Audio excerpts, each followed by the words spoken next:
black hole of real estate is back, and so is the real estate market in the state of Florida. This is Ron Wysokarski with some interesting items that have come up on my radar that I want to talk about this week. The first thing is that home buyers are acting like COVID never happened. The April stats are down, but not in the way that you might think. And then at the end, I want to get the crystal ball out and give you some projections of where I think the real estate market is heading and why it's going to head there. The first thing we want to talk about is home buyers. They're back in force. We're entering phase two of the Florida recovery right now, and got to say our leaders are doing a great job of getting us back into the economic mode and getting people out. So that's been a really good thing to see the last couple of weeks right now. And home buyers are absolutely out there looking at properties, a little bit different than they might have, back in January and February. We're practicing our social distancing and all the safe guidelines that are in place right now. And let's face it, the way that you look at a home is forever changed, but they're back. And you can see the pendings. The homes are coming on the market and are going off the market. And I'm telling you, it's like it never happened. But here's the different part is that there's a number of things that are conspiring to make this a possibility. And I think what you'll find is that as we go over the summer, it'll be that seesaw battle between the number of properties that are going on the market, going off the market, and then more releasing to the market, more going off. It's going to be the seesaw battle that we've seen over the last couple of years. We absolutely had a pause for a couple of months, which a lot of us predicted the market would pause and then come back. And in straight order, it's happening in single family home market. So that's a pretty interesting way to look at things right now. So the April stats are an animal all themselves right now. And if you were just to look at the April stats, what you might find is that sales are off. And if you never look beyond that layer, then that's all you would see. And it is absolutely true that if you compare this year's March to this year's April, you'd see that the number of homes sold, single family homes, is down 26%. So not a small number.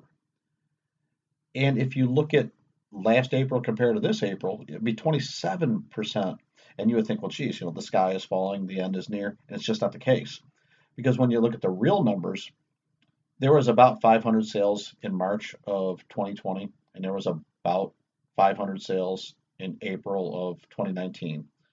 There's 359 sales in the Daytona Beach area, single family homes in April 2020. So while it's down from that 500-ish number, the 490s, it's absolutely at 350. So it wasn't like nothing sold. So those things are happening. They're still occurring, and those are good things for this market. The median sales price, this is the kicker. Median sales price is up 8%. So how is it that the units are down and the median sales price is actually increasing right in the middle of a pandemic? Okay, well, I've got the answer for that. It's low inventory. It's low interest rates. It's pent-up demand. And it's tax time and the end of the school year, which historically introduces more activity into this market. So if I was to tell you that the inventory level in March was about 2,300 homes, and April of this year it was 2,100 homes, it'd be about 10% less properties to choose from. How did inventory go down by 200 units available in the middle of a pandemic?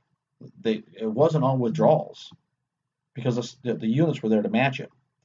And if you look at April of 2019, there's just under 2,500 homes available for sale, and now there's 2,100. So again, a huge, almost 20% drop off in the number of properties available. It's just a lot less for the buyers to choose from. So with very little on the shelf to look at, buyers are still apt to make a purchase because there's not a lot left on the shelf, so to speak. If the one you love the most goes away, there's not something suitable always or exact to replace it. Low inventory, then you couple that with low interest rates. We're seeing rates in the threes, and I've seen some rates in the twos, and I'm not even sure how they're accomplishing that, but I've seen rates come across 2.75 and whatnot. And, I mean, who knew that was going to happen? So low inventory, super low rates, that's conspiring to have buyers, that need to make a purchase. They're doing it. They're finding different ways to do it, whether it's virtually, from across the street or across the country. Those virtual showings are happening.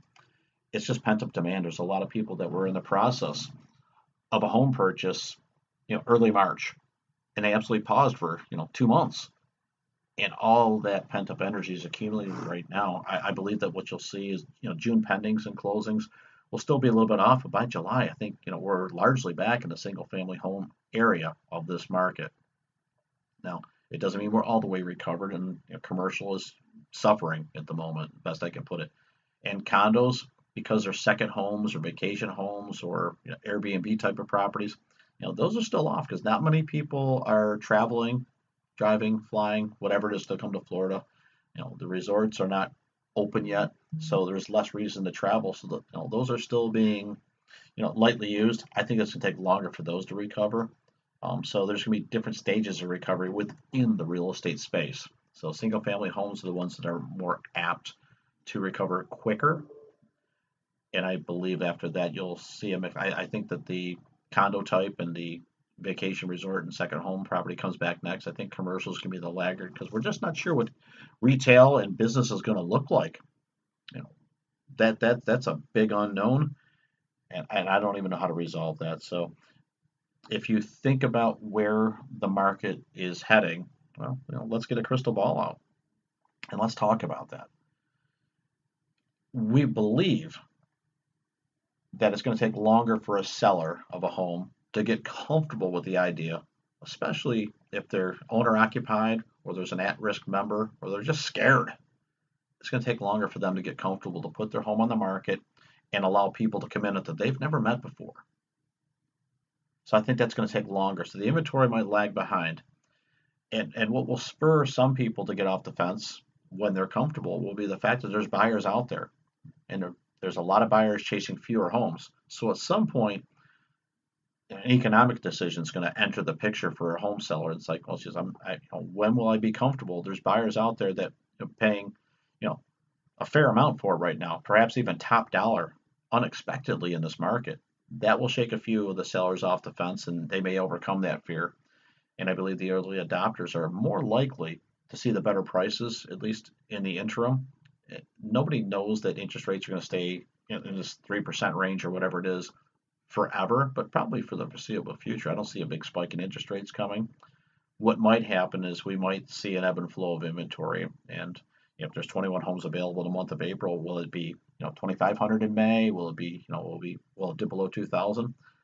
I think it's going to rock back and forth. I think you'll see it going between 21 and 2,400 homes for the next couple of months, almost in a seesaw. And as that buyer, demand, that pent up energy escapes the market, that's when the real test is going to come in. July it may be business as usual for all I know.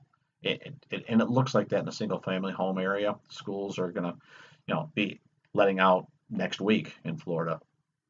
So there will be some additional activity. Now we don't know if people will be making that move this summer to arrange themselves to get in the right school district for their kids if they're at that right age, or if we're empty nesting right now, are we going to lose the bigger house for a smaller one and downsize? It's changed. We're home more than ever right now. That the effect of downsizing may be mitigated by the fact that we're home so much more. Maybe we want that extra space, and we thought 1,100 square feet was enough, and now we realize that we actually need, or want more space than that. So there's going to be a lot of flux in the upcoming days in the market, and the weeks ahead will be unpredictable. I think at the end of the day, what you're going to find is there's some people that just absolutely have to move, or it's life circumstance. If it's a job transfer or relocation to a different area, perhaps. Some people are still going to get married and have kids. Some people, unfortunately, will pass on, and there'll be estates and trusts and vacation homes that are going to be not used anymore.